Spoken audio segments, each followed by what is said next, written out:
Bienvenue à toutes et à tous, je suis Marius, j'espère que vous allez bien.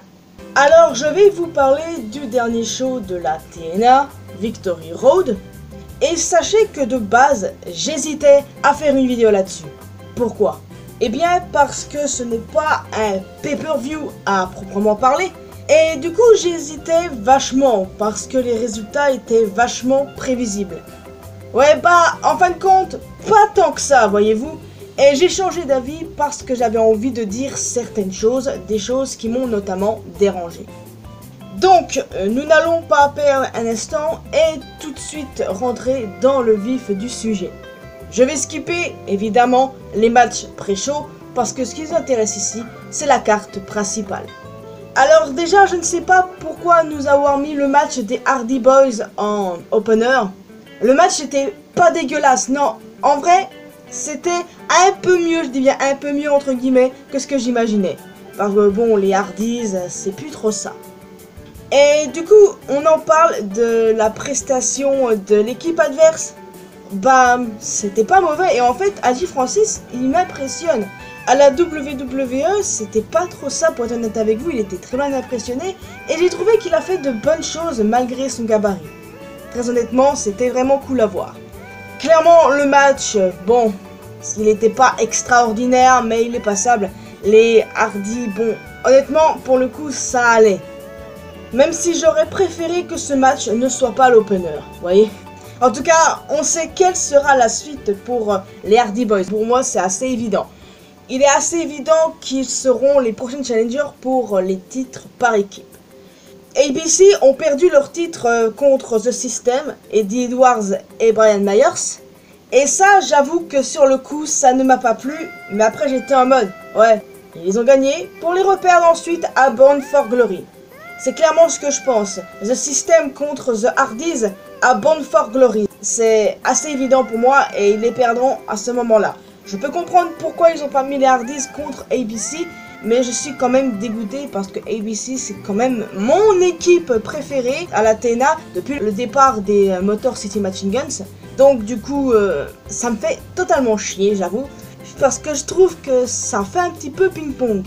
Et en parlant ping-pong, et ben c'est pas le seul titre qui a fait ping-pong cette même soirée. Le deuxième match du show, du coup, pour le titre X-Division, était vraiment trop cool. Clairement, le meilleur match du show, je pense qu'on est tous d'accord à ce sujet. Mike Bailey contre le champion Zachary Wentz. Et du coup, j'ai été dégoûté quand Wentz a perdu, très clairement. Le match était très bon, donc pour le coup, ça m'a fait quand même grincer des dents le résultat, je vais pas vous mentir. Pourtant, j'adore Mike Bailey, hein, vraiment. Et j'avoue que ça m'a pas énormément plu de voir Zachary déjà perdre le titre. Pour moi en fait ça c'était simplement business gagnant-gagnant, vous voyez. Zachary qui apparaît à NXT avec le titre X-Division et en plus Mike Bailey qui le récupère juste après dans la foulée avec un troisième règne maintenant. Ouais, si je dis pas de conneries, c'est son troisième règne. Peut-être que je me plante. Enfin, toujours est-il que la TNA semble vouloir le garder, d'où le fait qu'ils ont remis le titre sur lui. Bah, c'est mon interprétation, et je pense que c'est logique parce que son contrat se termine bientôt, et il me semble que la AEW est intéressée. Et évidemment, je n'ai pas du tout envie de le voir là-bas. Vraiment pas.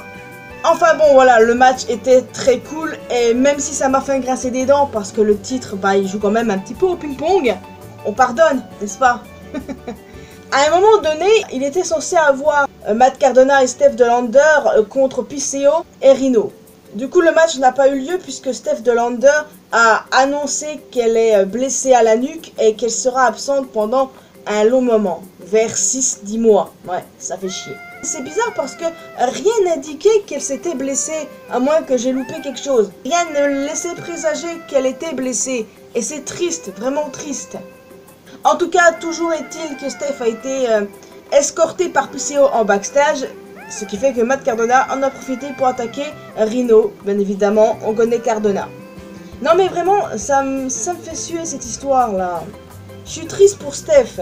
Et j'espère du coup que, bah, voilà, qu'elle va revenir vite. Mais bon, 6-10 mois, c'est long, très long. Alors, je vous ai déjà parlé de deux changement de titre, je vais vous parler du coup du troisième. les titres par équipe féminin ont changé de main. Pour moi, ça me paraissait logique. Pour le coup, c'était le seul changement de titre que je voyais. Je me suis planté puisqu'il y en a eu 2 autres, mais bref. Donc du coup, Spitfire sont les nouvelles championnes par équipe. Et du coup, durant ce match, Alisha Edwards a été remplacée par Tasha Steelz. Et du coup, après cette défaite, Alisha Edwards s'en est prise à Masha Slamovich. Elle lui a reproché sa défaite. Et après, elle a été attaquée par Tasha Steelz. Donc du coup, est-ce que ça veut dire que Tasha rejoint Alisha? Maybe. En tout cas, le duo ne me déplaît pas. J'ai surtout hâte de voir quelle sera la suite pour Masha. Affaire à suivre, n'est-ce pas? Le match Joe Hendry, Josh Alexander était très cool, j'ai bien aimé. Et du coup, j'étais du côté de Joe Hendry naturellement, mais je pensais plutôt que ça allait être Josh Alexander qui allait gagner. Je ne sais pas pourquoi j'avais ce feeling, mais résultat, j'ai foiré mon coup et c'est Joe Hendry qui l'a remporté pour mon plus grand plaisir. Par contre, j'ai réfléchi un peu plus tard et je me suis dit, ah bah c'est quand même un peu scandaleux ce qu'ils font avec Alexander en ce moment. Il y a un problème avec lui ou quoi? Et je me suis souvenu que son contrat se termine bientôt. Je ne sais plus quand exactement. Mais là, pour le coup, les défaites qu'il se prend, je me pose des questions, vous voyez? Est-ce qu'il va quitter la TNA? Honnêtement, j'espère pas. Parce qu'imaginez la TNA qui perd Josh Alexander et Mac Bailey. Non mais, imaginez 2 secondes. Là, le truc, c'est que ils ont déjà perdu pas mal de talents féminins. Ils ont récemment perdu Giselle Shaw. Et du coup, bah là, il faut qu'ils renforcent leur rang parce que sinon, c'est pas ouf, clairement. Et là, s'ils perdent un talent comme Josh Alexander, mais c'est foutu. Genre, Josh Alexander, c'est pas n'importe qui. C'est mon lutteur préféré à la TNA, je vais être dégoûté quand il va partir, moi.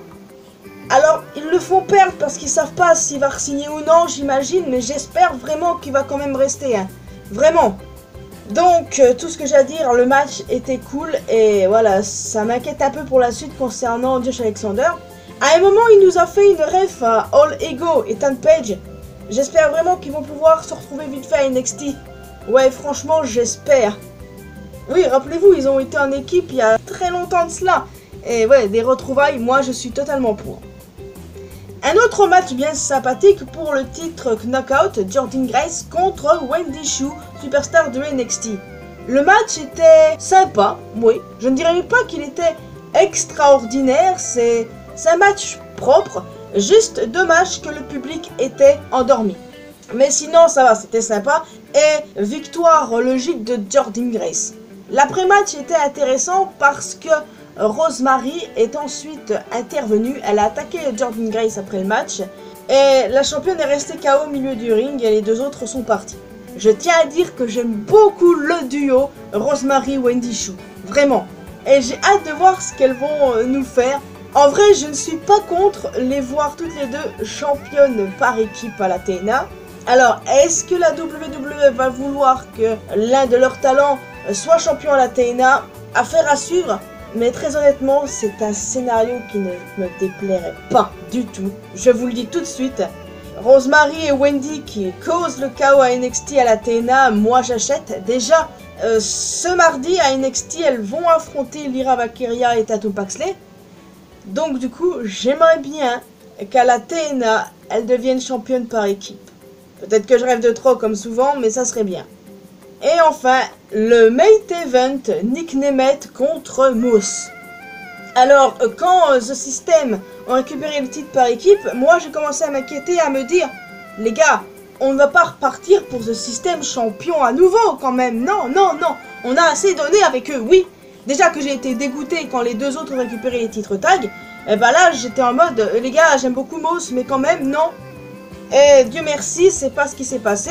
À un moment, il y a eu plusieurs interventions des autres membres de The System, et évidemment, ça m'a saoulé. Mais, ce qui est intéressant, c'est que JBL est revenu pour aider Nemeth et foutre quelques clotheslines à Myers et Edwards. Et honnêtement, j'ai bien aimé ces clotheslines, hein. Pour vrai, il a géré sur ce coup-là, JBL. Et c'est pas la première fois qu'il sauve la mise à Nemeth. Et là, très clairement, il lui en doit une. Genre, JBL, il va pas tarder à lui dire, frère, je t'ai sauvé des dizaines de fois. J'abuse, mais bon, donne-moi quelque chose en retour. Non mais très clairement, ça va se passer comme ça. En fait, je me demande ce que ça vaut maintenant JBL sur le ring. Je suis pas contre pour voir ce que ça donne. J'ai souvent des réserves concernant les légendes, vous voyez. Mais voilà, ça m'intrigue quand même de voir ce qu'il vaut encore sur le ring. Là, oui, les clotheslines étaient propres, mais sur le ring, ça risque d'être autre chose. Donc, affaire à suivre. Peut-être qu'ils vont s'affronter pour Bound for Glory. Pas sûr que ce soit une affiche qui fasse rêver, mais bon, écoutez. Bound of Glory, c'est le 26 octobre. Donc, il pourra se passer pas mal de choses d'ici là, les amis. Et puis voilà. Donc, non, le show était pas dégueulasse. Juste qu'il y a des choses qui m'ont moins plu que d'autres, c'est tout. C'est le fait que The System ait récupéré les titres par équipe, même si derrière ça signifie qu'ils les perdront contre les Hardy Boys. Pour moi, c'est assez évident. Le titre X Division qui fait du ping-pong, mais bon, voilà. Le match était bon. Donc voilà, le show était assez sympa. Certaines choses étaient prévisibles, d'autres non. J'avoue que certaines choses m'ont étonné. Le fait qu'il y ait des pertes de titres déjà. Hormis Spitfire, je ne voyais pas d'autres changements, donc autant vous dire que j'étais vachement étonné. Donc n'hésitez pas à me dire ce que vous avez pensé de ce show. Très clairement, meilleur match de la soirée pour le titre X Division entre Wentz et Bayley, c'est clairement évident. La blessure de Steph Delander qui m'étonne vraiment parce qu'elle n'a montré aucun signe ces précédentes semaines. Alexander qui est quand même humilié de bout en bout, faut le dire. Mais c'est vrai que ça sent pas bon pour lui pour la suite et j'espère me tromper. The System de nouveau champion, on n'en peut plus, enfin bon. Le main event était très bon aussi. Limite il se situe derrière le match Wentz-Bayley. Donc les amis, je vais vous laisser ici. J'espère que vous avez apprécié cette vidéo. N'hésitez pas à me donner votre avis sur ce show, si vous l'avez regardé ou si vous attendiez juste que je fasse une vidéo pour donner mon ressenti. Ça se peut, je sais que souvent il y en a qui attendent l'avis de youtubeurs pour regarder un show, sauf que non, je ne veux influencer personne. Libre à vous de regarder si vous le voulez. Moi, j'influence personne, d'accord? Chacun est libre de regarder ce qu'il veut. Donc, en plus d'un commentaire avec vos retours concernant ce show, votre match préféré, celui que vous avez moins aimé, etc. N'hésitez pas à laisser un petit pouce bleu, ça fait toujours plaisir. Vous pouvez me retrouver sur mes réseaux sociaux, les liens sont bien évidemment dans la description. Et le plus important, abonnez-vous à cette chaîne ainsi qu'à ma chaîne principale pour qu'on puisse se retrouver dans une prochaine vidéo. Et n'oubliez pas d'activer la cloche notification. Bye bye!